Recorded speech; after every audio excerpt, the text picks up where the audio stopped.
I guess it was about 2 years ago now, ran an event in the old building up the street, in which a day-long event in which a good cross-section of leading people on the technical side of climate science sat down with a number of experts in the foreign policy community to think seriously about this.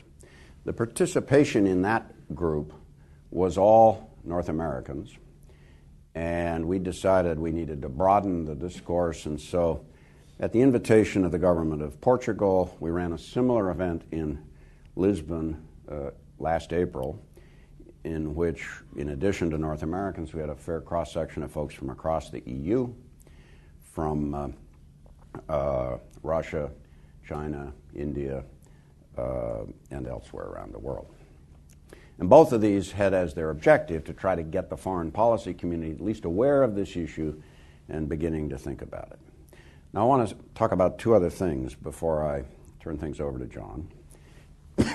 First of all, the word geoengineering turns out to be sort of all-inclusive. I mean, to different people, it seems to mean all kinds of different stuff.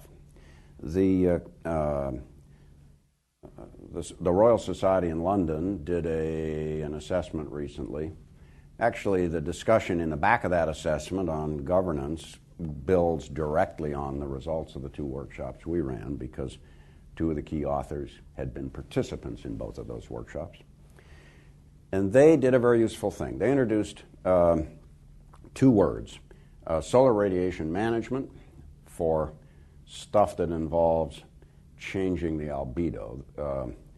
And actually, in a piece that we published in Nature about a month and a half ago, Nature used some phrase about sunscreens or sunshades, which is perhaps maybe even better. And then all the other stuff was termed carbon dioxide removal. And among other things, on that side, I mean, you can actually build devices to scrub carbon dioxide directly out of the atmosphere and then sequester it, that is, put it deep underground in appropriate strata. Those sorts of processes are inherently slow.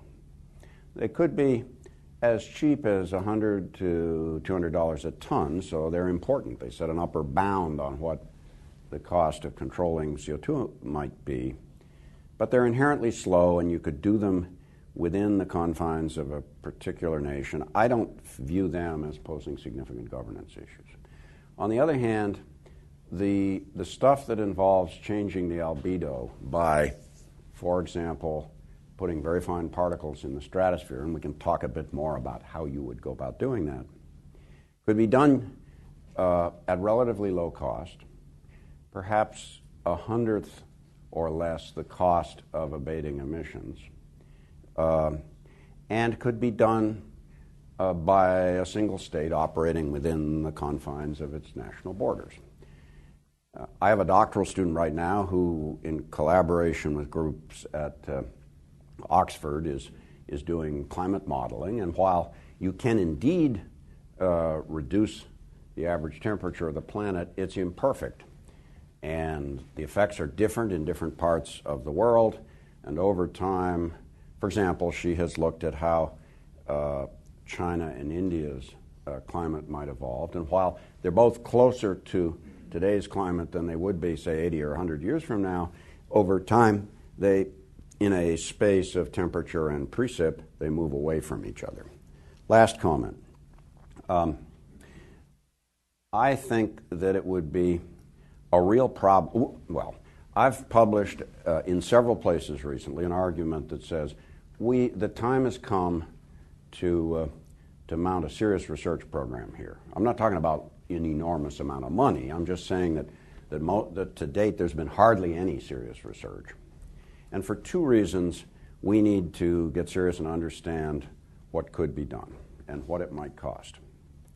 The first reason is that there's some possibility that somebody else would do it, and then if we thought that was a terrible idea, because, for example, it does nothing about the ongoing acidification of the oceans, which will probably leave us without coral reefs by the end of this century, or any of a number of other impacts from rising CO2. If we thought it was a bad idea, we need to know enough to be able to mount coherent counter-arguments. And the other reason we need to do research is to, in the event that we have a climate disaster, we know what we're getting into if we suddenly decided we had to do this, if we had 1 billion people at risk around the world, for example. And so in the back few slides of this thing that I've passed out is an argument that says one of the things the climate science community should start doing fairly quickly is figuring out a space in which they could do field experiments without any sort of international oversight or review. I think we do stuff in the stratosphere all the time, of course, and so it's not as though the stratosphere is absolutely pristine. But you don't want to have people going off and doing things that involve large radiative forcings or go on for extended periods, or for that matter, provide lots of reactive surfaces that could result in significant ozone destruction. So I think one of the early requirements for the science community is to figure out, can you define a sort of space within which, as long as you're behaving inside that space, issues of governance are not a big deal, but doing anything outside that space requires some collective agreement that it would be appropriate to do that. And at that point, I'm going to stop and let John pick up. Yeah, sure. Obviously, the questions then turn to governance issues, and that's what I'd like you to address. But a special question is: the UN negotiations have demonstrated the difficulty of getting a mutually acceptable agreement in place on the climate issues. I'm curious whether you would also address what this tells us about getting rules into place for geoengineering. And maybe before John talks about that, I should say, I think that putting something in place quickly that made it really hard to do research on modest scales would be a disaster. But John and I may disagree.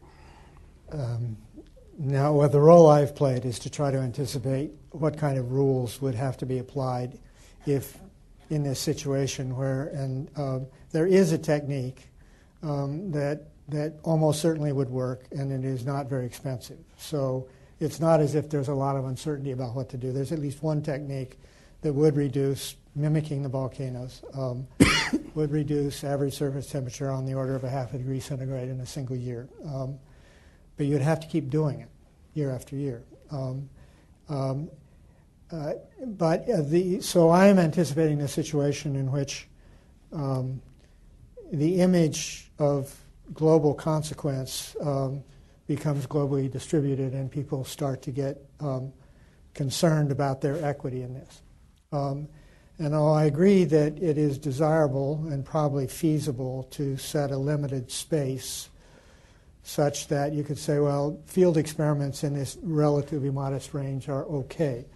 I'm not sure how limited that can be, because at some point the world is going to insist on having a collective stake in this, almost certainly, because you're dealing with a global commons. The atmosphere, which everybody breathes, is a global commons, if anything is.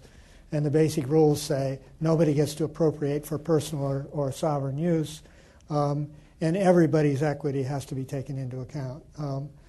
So what I'm saying is that because you can imagine having very substantial global effects on the basis of very small initiatives, anticipate the need for global rules which do not currently exist.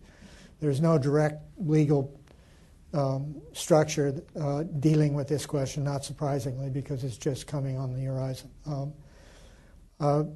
Trying to be practical about it, what I say is that it'd be a very good idea for the National Academies of Sciences to have coordinating mechanisms among themselves to set guidelines for field experiments that might, in fact, set your limits and say, this is what you can do, and these are the limits you have to adhere to.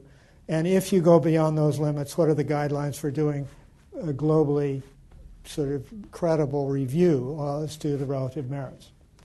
And And I presume that nobody's going to go off and try to do this with no research whatsoever. So there'll be a period of time in which we are dealing